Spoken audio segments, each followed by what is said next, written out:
Bapak Ibu rahimakumullah, amaliyah haji itu dibagi ke dalam 3 tingkatan. Yang pertama itu rukun haji atau fardu haji. Yang kedua wajib haji. Dan yang ketiga sunnah haji. Setelah itu berarti ada perbuatan-perbuatan yang tidak dianjurkan, bisa berstatus makruh, bisa juga berstatus haram, dan bisa juga berstatus membatalkan ibadah haji. Bapak Ibu rahimakumullah, perlu kita pahami bahwa di dalam ibadah haji itu ada istilah yang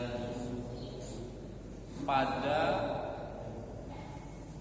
konteks selain haji itu artinya sama, tapi pada saat haji, dalam konteks haji itu maknanya berbeda, yaitu antara fardu dan wajib. Fardu dan wajib. Kalau di luar haji, fardu dan wajib itu sama. Fardu, rukun, wajib itu sama. Tapi dalam konteks ibadah haji, antara fardu haji atau rukun haji dengan wajib haji itu dibedakan. Ya. Kalau rukun haji atau fardu haji itu adalah rangkaian ibadah yang membentuk ibadah haji itu sendiri, dan kalau ditinggalkan maka hajinya tidak sah alias batal. Ya. Sementara wajib haji itu wajib dikerjakan juga, tetapi bisa diganti dengan dam apabila kita berhalangan melaksanakannya. Ya, jadi kalau fardu itu tidak boleh tidak, karena akan membatalkan ibadah haji kita kalau kita tinggalkan salah satunya. Kalau wajib haji itu kalau terpaksa kita tidak bisa mengerjakannya, maka bisa diganti dengan dam atau denda. Ya. Nah, ini khusus berlaku pada ibadah haji. Untuk selain haji, antara fardu dan wajib itu sama. Bapak Ibu rahimakumullah, lalu apa saja fardu atau rukun haji itu? Ada 5 Bapak Ibu sekalian. Yang pertama adalah ihram. Ya, yang pertama adalah ihram. Setelah ihram kemudian wukuf di Arafah. Ya. Wukuf di Arafah. Kemudian apa? Apa lagi? Tawaf ifadah. Tawaf yang terakhir. Ya. Bukan tawaf wada, bukan. Tawaf ifadah itu tawaf yang merupakan rukun haji. Ya, kita nanti itu sering melakukan tawaf. Nah, setiap kita masuk ke Masjidil Haram, itu tahiyat masjidnya adalah tawaf. Tetapi ini tawaf yang menjadi rukun haji itu adalah tawaf ifadah. Tawaf ifadah. Kemudian dilanjutkan yang ketiga apa? Yang keempat yaitu sa'i.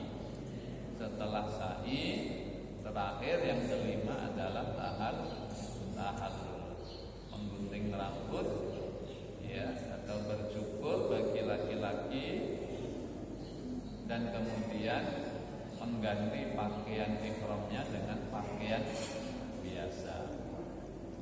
Nah, semua amalan tadi yang 5 tadi itu harus dilakukan secara tertib atau berurutan. Gak boleh misalnya setelah ihram langsung tawaf ifadah. Gak boleh. Harus dari ihram itu wukuf dulu di Arafah. Nanti kalau dalam prakteknya itu dari Arafah itu kan ke Mina, ke Musdalifah dulu ya. Musdalifah, kemudian ke Mina, melontar jumrah Aqabah, baru pulang ke Mekah tanggal 10 itu pulang ke Mekah melakukan apa? Tawaf ifadah, kemudian sa'i, lalu tahallul. Sehingga besok tanggal 11 saat mabit di Mina dan melontar jumrah di Mina, jumrah Aqabah, jumrah wusta, jumrah ula itu sudah dalam keadaan tidak berihram, ya, tidak berpakaian ihram lagi. Bapak Ibu rahimakumullah, mari kita kaji satu persatu. Jadi rukun haji itu hanya 5. Yang pertama apa tadi Bapak Ibu? Ihram. Kemudian apa? Wukuf di Arafah. Kemudian yang ketiga tawaf ifadah. Yang keempat sa'i, dan kelima tahallul. Jadi kadang kita bingung membedakan mana yang rukun haji, mana yang wajib haji. Wajib haji itu ada berapa Bapak Ibu? Ada 5. Ya, 5 ya. Yang pertama apa? Ihram dari miqat, ya. Ihram dari miqat. Kemudian apa? Apa lagi? Mabit di Musdalifah. Apa lagi?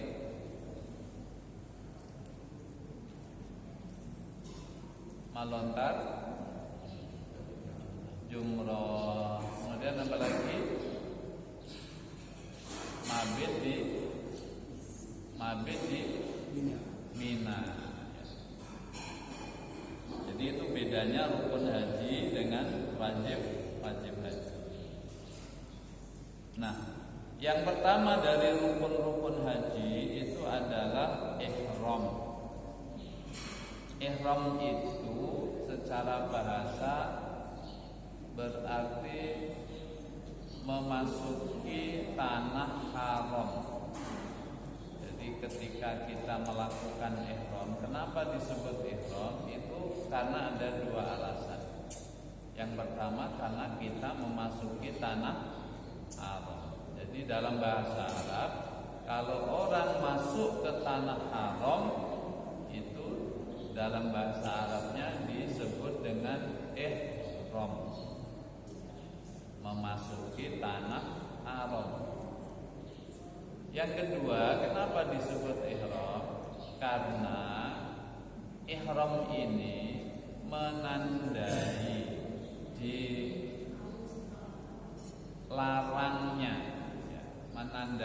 dilarangnya perbuatan-perbuatan yang semula boleh lalu menjadi tidak boleh, menjadi haram.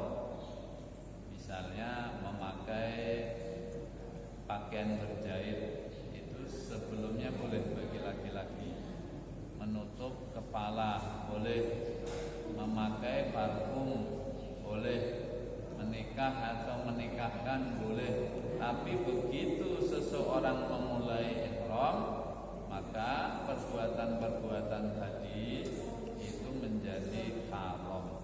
Karenanya disebut dengan ihram. Sama dengan takbiratul ihram di dalam sholat. Ya. Di dalam sholat itu sebelum sebelum kita takbiratul ihram Allahu Akbar, berbicara boleh, berjalan boleh, ya, olahraga boleh, makan boleh, minum boleh. Tapi begitu takbiratul ihram Allahu Akbar, maka perkara-perkara yang tadinya diperbolehkan itu menjadi haram dilakukan. Makanya disebut dengan takbiratul ihram. Nah, dalam kaitannya dengan haji itu juga seperti disebut ihram karena ia menandai awal dilarangnya perbuatan-perbuatan yang tidak terkait dengan ibadah haji. Hal-hal yang bisa merusakkan ibadah haji, makanya disebut dengan ihram. Apa saja yang perlu kita lakukan saat kita ihram? Ada banyak kesunahan yang Allah Subhanahu wa taala anjurkan kita saat kita atau sebelum kita melakukan ihram. Yang pertama, memotong apa namanya? Anggota tubuh yang bertumbuh, yaitu kuku dan rambut. Kukunya dipotong, kemudian rambut yang bertumbuh itu dipotong kecuali jenggot. Kumis dipotong. Sunnahnya ya, sebelum ihram kumis dipotong, ya, rambut dipotong, bulu-bulu yang bertumbuh lah, ya, bulu yang bertumbuh itu dipotong, termasuk mohon maaf bulu pada kemaluan itu juga disunahkan untuk dipotong saat kita akan melaksanakan ihram. Kuku tangan, kuku kaki dipotong. Ya. Kalau kita bagi orang Indonesia yang tidak sedang melaksanakan haji, yang akan berkurban, itu kan disunahkan untuk tidak memotong kuku dan bulu-bulu rambut pada tubuh kita sampai hewan kurban kita disembelih. Jadi kalau yang korbannya disembelih besok hari Senin, hari terakhir, maka kuku dan rambutnya, bulu-bulunya sunnah tidak digunting terlebih dahulu sampai hewan kurbannya disembelih. Ya. Kalau orang mau ihram itu disunahkan juga dirapikan lah organ-organ tubuhnya yang jenggotnya tidak disunnah, enggak usah disunnahkan. Apalagi bapak-bapak yang ada di sini tidak usah, karena memang tidak ada yang berjenggot.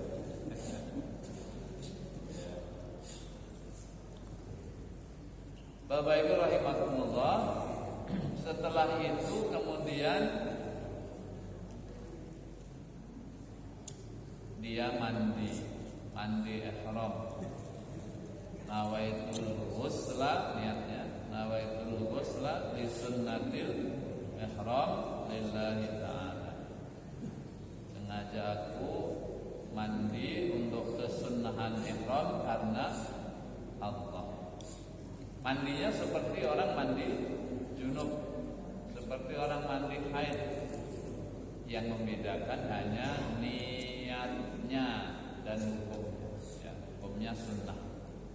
Semua anggota tubuh yang luar itu harus dibasuh dengan air yang mengalir. Ya, jadi nggak ada bedanya tata caranya. Yang beda itu niatnya dan hukumnya. Sudah itu bergantilah baju-baju yang berjahit bagi laki-laki itu semuanya ditanggalkan dan diganti dengan kain ihram. Kain ihram itu ya hanya 2 lembar. satu untuk menutup bagian bawah, satu lagi untuk selendang. Sudah dua itu. Untuk perempuan itu dilarang menutup wajah, ya, menutup wajah dan mengenakan sarung tangan.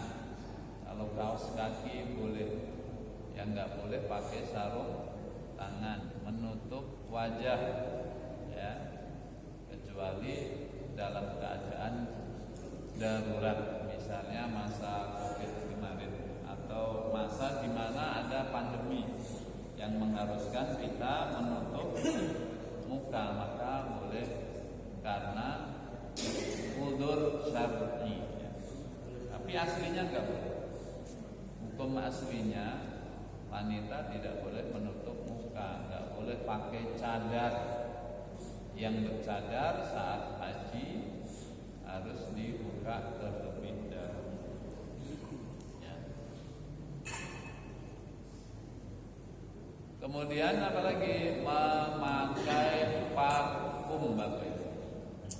Jadi sudah mandi, ya, lalu mengenakan parfum. Tapi mohon diingat, sebelum ihram kebolehan memakai parfum itu hanya pada tubuh dan rambut saja, tidak pada pakaian, ya. Tidak pada pakaian. Jadi pakailah deodoran itu biar enggak mengganggu orang-orang di sebelah kita. Boleh disemprot tubuh kita itu, boleh disemprot pakai apa? Parfum. Rambutnya juga boleh dikasih minyak rambut boleh. Yang tidak boleh itu di pakaian. Kenapa di pakaian itu tidak disarankan pakai parfum? Karena beresiko tinggi, ya. Resikonya tinggi. Apa resikonya, Bapak Ibu? Kalau nanti Bapak Ibu mandi, ya, kalau mandi kan tentu pakaiannya dilepas. Ini jangan sampai salah paham nanti. Mentang-mentang ihram mandi pun dipakai kain ihramnya itu. Enggak juga begitu. Ya, tetap dilepas. Tapi kalau tadi pakaian kita sudah kita semprot pakai minyak wangi, kita buka karena mau mandi. Nanti kalau mau kita pakai lagi, kalau pakaian kita tadi masih wangi, maka kita nggak boleh memakai pakaian ihram tadi, ya. Pakaian ihram yang tadi sebelum ihram kita semprot pakai minyak wangi, harus. Sudah itu kita misalnya pas wukuf di Arafah mau mandi, ya, mau mandi kan dilepas nih pakaian ihram. Maka kalau pakaian ihram tadi kita semprot pakai wangian, lalu bau wanginya masih menempel pada kain ihram kita, maka kita tidak boleh mengenakannya kembali. Harus ganti dengan kain ihram yang baru yang belum kita semprot dengan parfum. Sebab kalau kita pakai padahal dia ada parfumnya, maka itu melanggar larangan ihram, yaitu memakai wangian. Bisa dipahami enggak ini, Bapak Ibu? Jadi kesunahan memakai wewangian itu hanya pada badan dan rambut, tidak dianjurkan pada pakaian. Bukan berarti nggak boleh, ya boleh disemprot sebelum ihram, ya, sebelum niat haji atau niat umrah itu ya boleh disemprot bajunya, tapi beresiko, ya. Kan proses ritual haji itu kan memerlukan waktu berapa hari? sekitar 5 hari lah. 5 hari atau paling cepat ya 2 hari. Paling cepat berapa? 2 hari ya. Yaitu tanggal 9 sampai tanggal 10. Kan kita wukuf di Arafah itu tanggal 9. Kita ihram dari niat haji itu dari pemondokan kita, dari hotel kita, lalu berangkat ke Arafah wukuf, ya kan?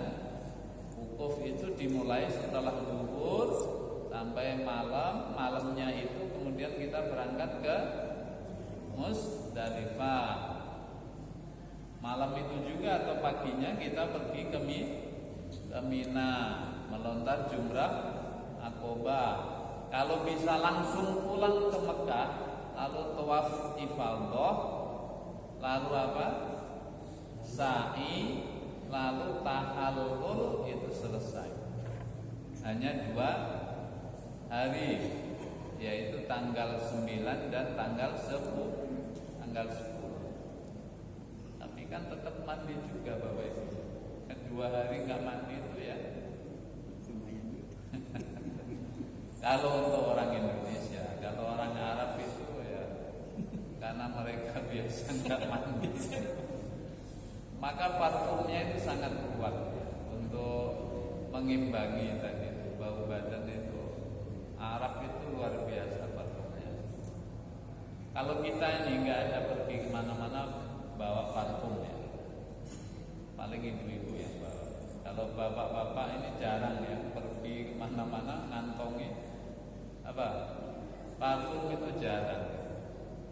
Karena kita pagi mandi, sore nggak mandi itu udah gerah rasanya, risih, tidak terbiasa. Ya, walaupun disemprot keringat kita itu masih bau. Ya, itu tambah bikin teman kita mabuk. Di Arab itu ya nggak tahu karena suhunya sangat panas, mungkin keringat itu tidak keluar dan tidak bau. Di Arab itu istimewanya itu.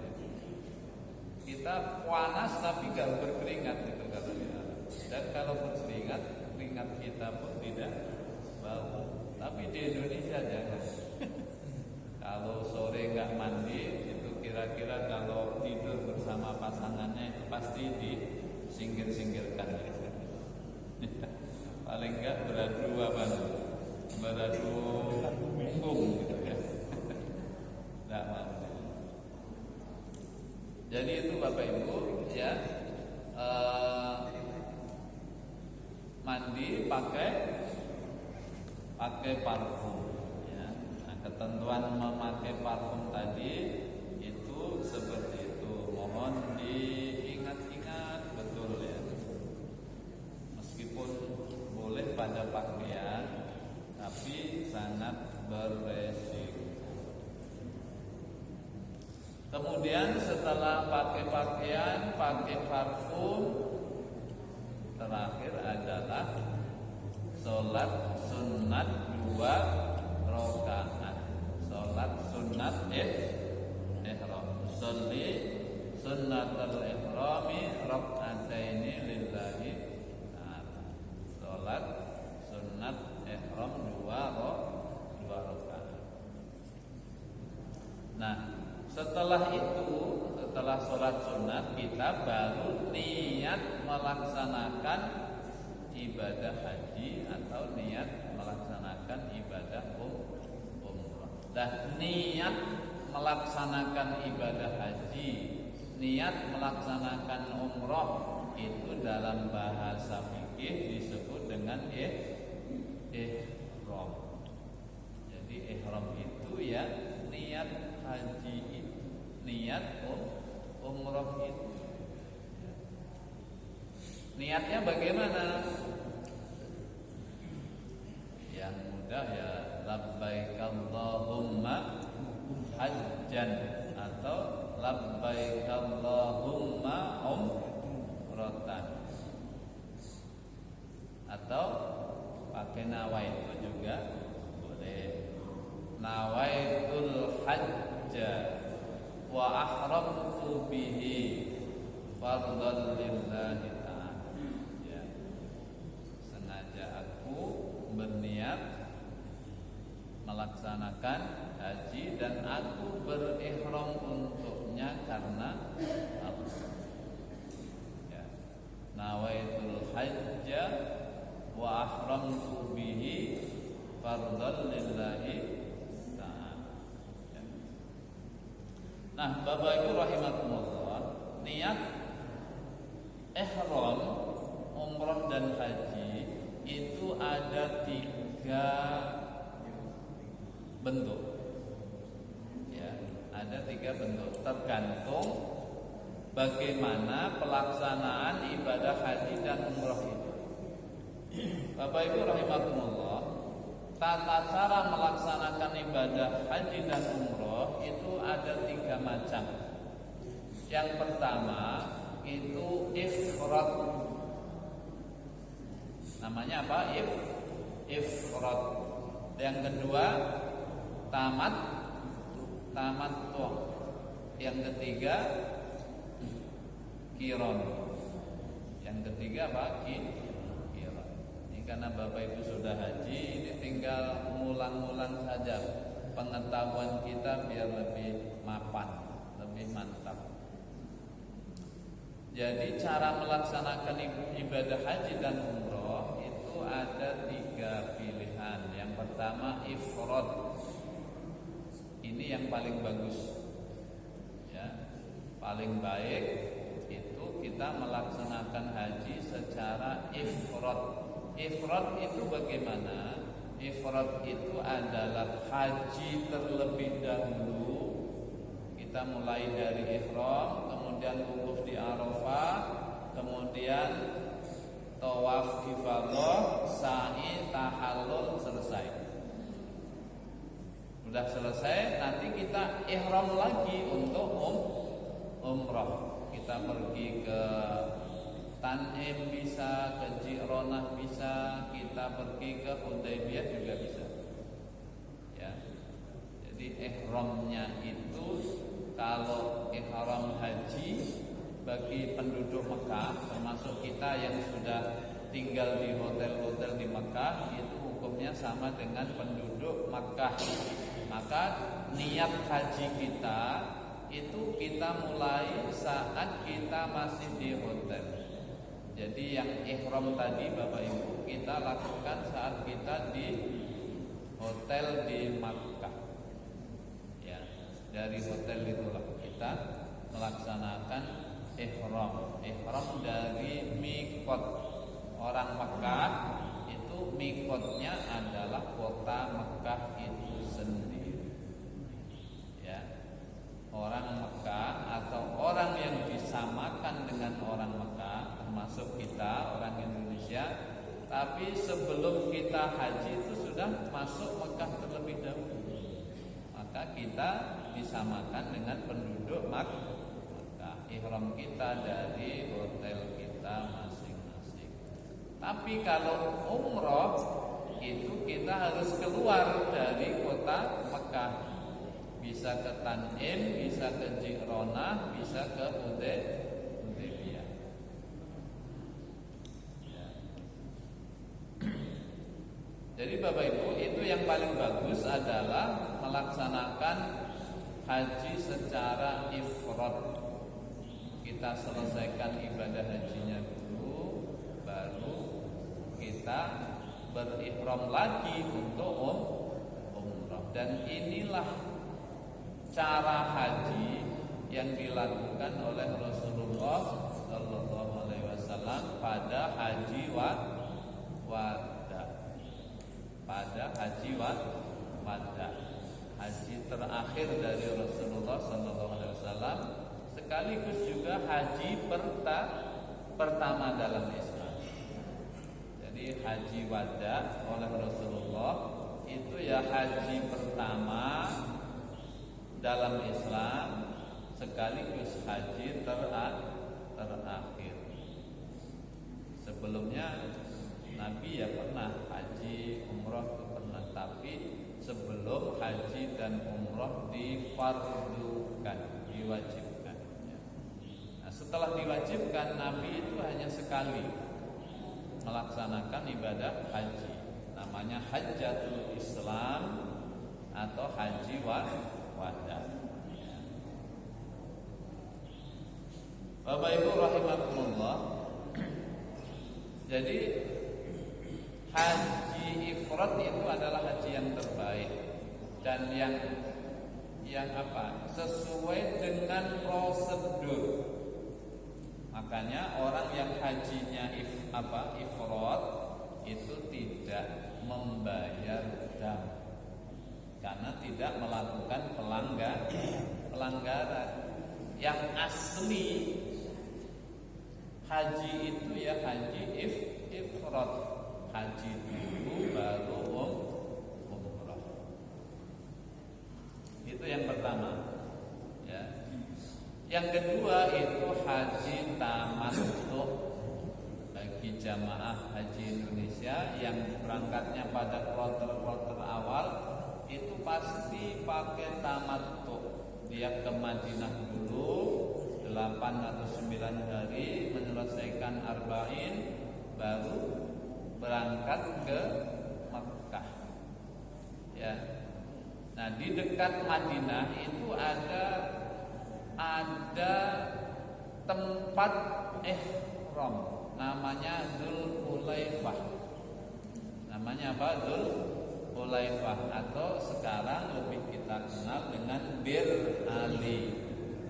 Bir Ali itu bukan bir minuman, itu bukan. Itu penyebutannya sudah dimudahkan. Aslinya bukan bir tapi bi'r. Bi'r Ali. Bi'run artinya itu. Bi'ru Ali. Bi'r itu artinya apa? Sumur. Bi'ru Ali, sumurnya Ali. Karena di lokasi itu ada sumur yang dulu diprakarsai oleh Sayyidina Ali. Bir Ali, Bir Ali aslinya. Cuman di dalam tulisan-tulisan yang berbahasa Indonesia itu hamzahnya dihilangkan jadi Bir Ali. Kalau dalam tulisan Arabnya ya tetap Bir Ali, Bi'ru Ali. Nah, jangan nanti ini haji kok pakai bir ini. Aslinya tuh bir. Dari situ ya. Nah, nanti baru setelah ihram umroh kita baru pergi ke Mekah. Ya, kan begitu ya biasanya pengalaman ibu-ibu, bapak-bapak ya. Berangkatnya itu melalui bandara King Abdul Aziz di Jeddah. Kok di Jeddah? Yang di Madinah itu apa? Bandara Madinah apa? Ya pokoknya yang di Madinah ya. Yang di Madinah itu setelah selesai arba'in nanti kita pergi ke Bir Ali itu untuk melaksanakan ihram umroh. Umroh dulu selesai, baru nanti tanggal 9 Dzulhijjah kita ihram lagi untuk haji. Ini namanya tamattu. Ya. Di dalam surat Al-Baqarah ayat 196, nanti Bapak Ibu silakan dicek, itu ada penggalan ayatnya. Faman tamatta'a bil umrati ilal haji famastaysara minal haji.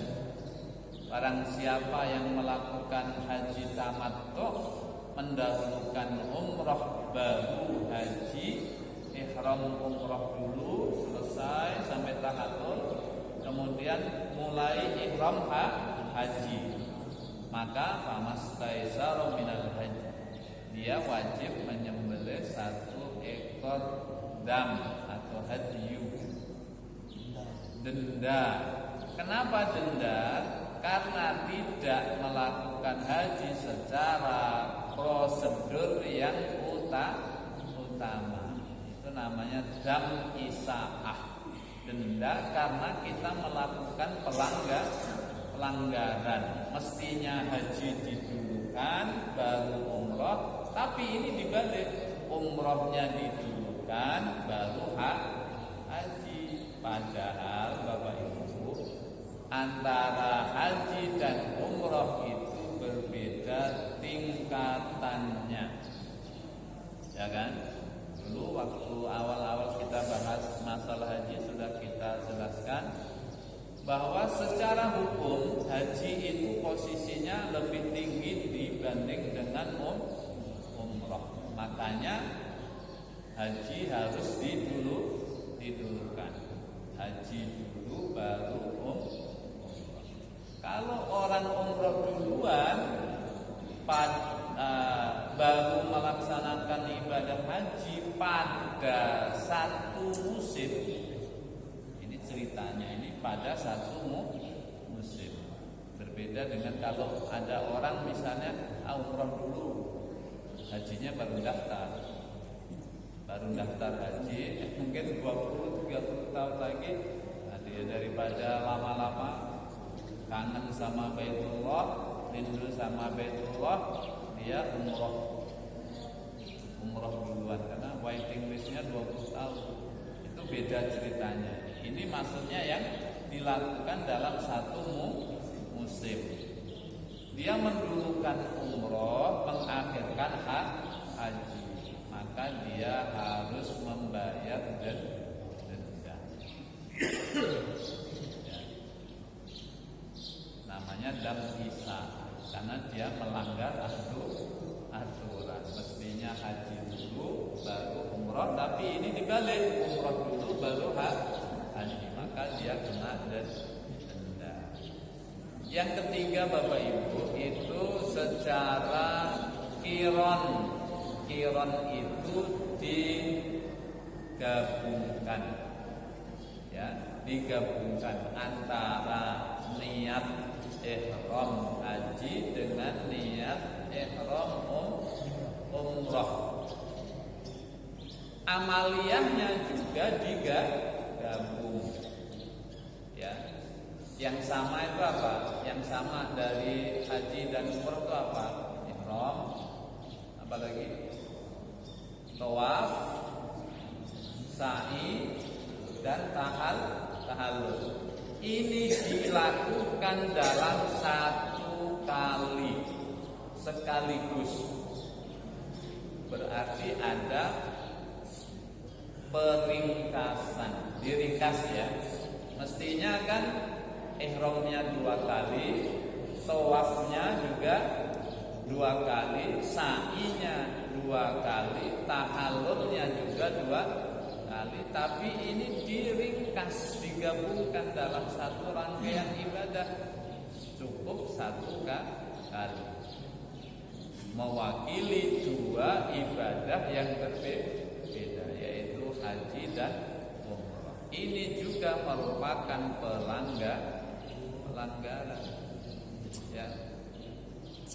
Dianggap melanggar, tidak sesuai dengan prosedur yang aslinya. Yang aslinya tadi apa? Haji dulu baru umrah. Ya. Karena dia meringkas-ringkas itu, maka dia kena denda. Ya. Memotong prosedur ibaratnya itu. Prosedur bakunya itu dipotong, dilewatkan, digabungkan jadi satu. Nah, kalau dalam sholat kan enggak ya Bapak Ibu ya. Kalau dalam sholat kita mengqashar itu enggak ada dendanya. Di jamaah ya kan. Udah jamaah diqashar lagi. Itu enggak ada dendanya. Tapi kalau dalam ibadah haji Bapak Ibu, itu ada dendanya, yaitu membayarkan. Ya. Kalau nggak mampu gimana Bapak Ibu? Haji aja mampu, masuk damnya nggak mampu. Kalau seandainya nggak mampu ya diganti dengan puasa 10 hari. 3 hari dilakukan di Mekah, 7 hari setelah pulang ke Indonesia. Nanti dibaca itu surat Al-Baqarah ayat 196. Fa'atimul hajja wal umrata lillah wa in usirtum famastaysara minal hadi dan seterusnya. Ya. Jadi untuk haji ifrad, tamattu dan qiran itu niat haji umrohnya berbeda. Ya. Kalau kita tamattu berarti kita niat ihram umroh terlebih dahulu. Ya. Labbaik Allahumma umratan atau nawaitul umrata wa ahramtu biha fadlillahi ta'ala. Terus selesaikan dulu rangkaian ibadah umroh sampai tahallul, baru nanti 9 Dzulhijjah kita mulai ihram lagi untuk memulai ibadah haji. Ihram, pakai pakaian ihram, niat, kemudian kita ke Arafah, wukuf di Arafah sampai selesai bertahan. Itu namanya tamattu. Mendahulukan yang tidak prioritas daripada yang prioritas. Itu kena dan denda. Termasuk yang menggabungkan tadi itu juga kena denda. Kalau digabungkan gimana niatnya yang haji qiran tadi? Ya di jamak juga niatnya. Nawaitul hajja wal umrata wa ahramtu bihima fadlillahi. Atau kalau yang gampang ya Pak, labbaik Allahumma hajjan wa umratan. Labbaik Allahumma hajjan wa umratan. Nah, itu berarti hajinya haji qiran. Haji dan umrohnya digabung dalam satu rangkaian amaliyah.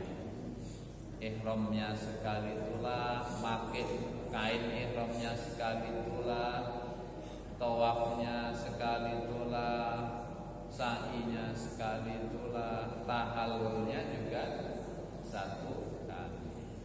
Nah, makanya dia kena denda karena menyingkat, meringkas. Nah itu Bapak Ibu yang terkait dengan ihram haji dan ihram umrah. Jadi rukun pertama haji itu adalah ihram. Nah, setelah kita ihram, maka ada larangan-larangan yang berlaku buat kita. Ya.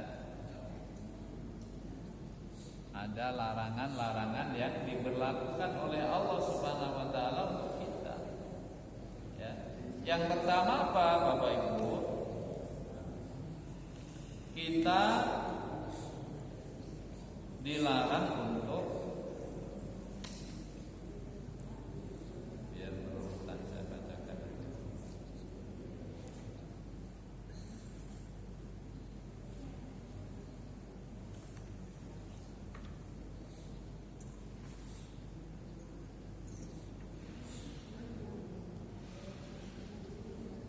yang pertama mengenakan pakaian yang berjahit.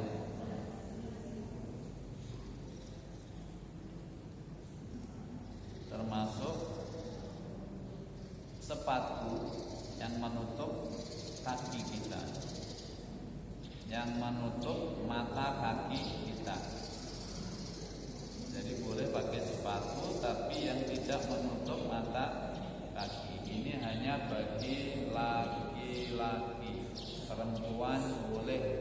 mengenakan pakaian yang berjahit, mengenakan sepatu boleh. Ya, makanya kita hati-hati. Laki-laki tidak boleh mengenakan pakaian yang berjahit, tidak mengenakan sepatu yang menutup mata kaki.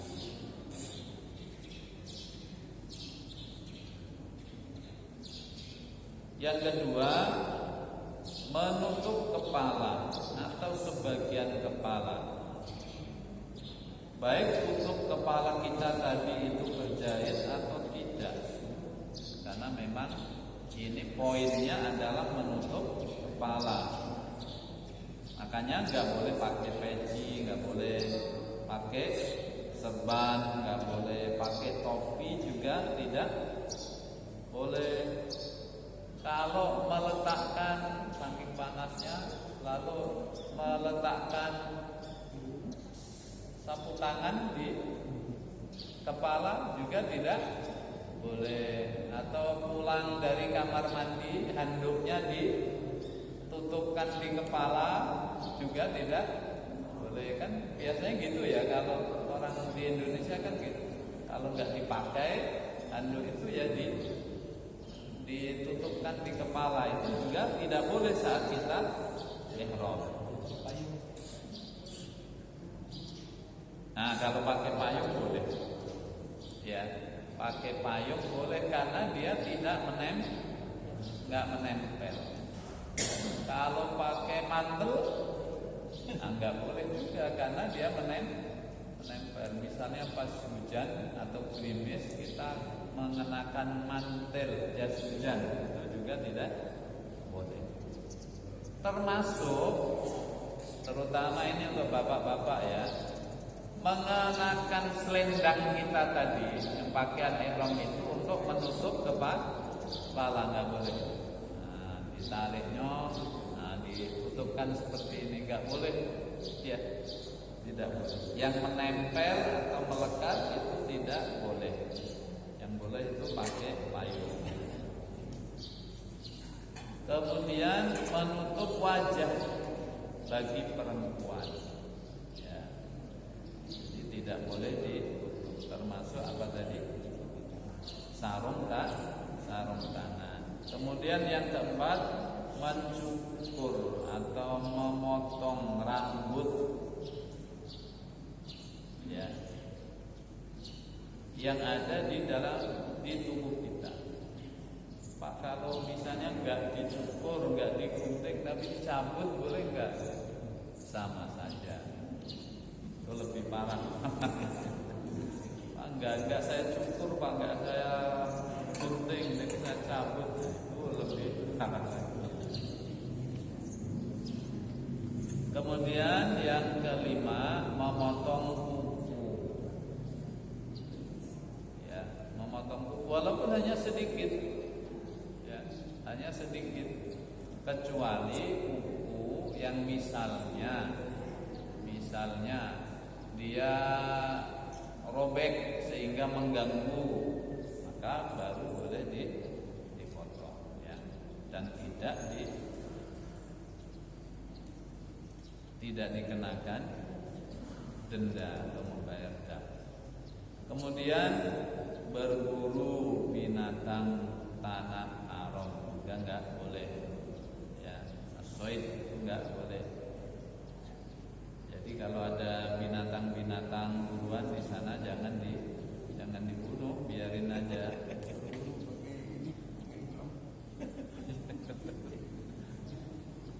Ya, maksudnya kalau misalnya ada, kita lagi ihram nih, kemudian ada merpati, ada merpati hinggap di pundak kita, dia nak numpang istirahat bersandar di bahu kita. Jangan pula ditangkap, disembelih dulu, atau tidak disembelih tapi dibunuh, ya, itu juga tidak diperbolehkan. Kemudian melakukan akad nikah tidak boleh. melakukan akad nikah tidak boleh, menikahkan juga tidak boleh, ya. Termasuk juga menjadi wali pernikahan. Itu selama kita mengenakan kain ihram. Status kita masih berihram. Kalau sudah tahallul, nak nikah ya boleh. Nak nikah 2-3 kali juga boleh, ya. Ya, misalnya nikah 3 hari kemudian meninggal istrinya, nikah lagi boleh, ya. Tapi ya naudzubillah min dzalik. Kemudian memakai parfum tadi sudah dijelaskan. Kenapa dilarang memakai parfum? Menggunting rambut tadi juga nggak boleh. Kenapa? Menggunting kuku tadi nggak boleh. Kenapa? Itu karena haji dan umroh itu berfungsi menghapuskan dosa. Jadi kalau kita gunting, maka dosa kuku, dosa rambut saat kita selesai bertahallul, itu dosa-dosa tadi kalau kita gunting terlebih dahulu, maka tidak termasuk dosa yang diampuni oleh Allah. Ya. Misalnya rambutnya pernah berbuat dosa, gimana caranya? Ya bisa aja kan. Habis gunting rambut, beliau ini kan ganteng lalu pamer dengan rambutnya itu kan. Riya namanya, itu kan dosa ya. Riya. Atau ibu-ibu habis kerimbat lalu dibuka auratnya, rambutnya tuh dibuka biar tetangga sebelah tahu kalau dia habis kerimbat. Itu kan di samping membuka aurat juga pamer, itu dosa. Kuku juga begitu kan, mungkin ada lewat sambil tangannya gini-gini, ya kukunya tajam nyenggol mobil kawan banget, misalnya kan dosa. Nah, kalau kita potong terlebih dahulu, maka nanti begitu kita selesai haji, itu dia tidak termasuk yang diampuni oleh Allah Subhanahu wa taala. Makanya kalau mau menggunting, tunggu sampai tahallul dulu, karena tahallul itu menandai di mana dosa-dosa kita sebelumnya itu sudah diampuni oleh Allah. Sama dengan kenapa kalau kita mau kurban itu juga dilarang menggunting kuku dan rambut, alasannya sama, ya, sampai hewan kita disembelih. Begitu disembelih darahnya mengalir, sudah mau gunting boleh, gunting rambut boleh. Alasannya sama, supaya dosa-dosa kita itu diampuni oleh Allah Subhanahu wa taala melalui ibadah kurban kita. Kemudian yang berikutnya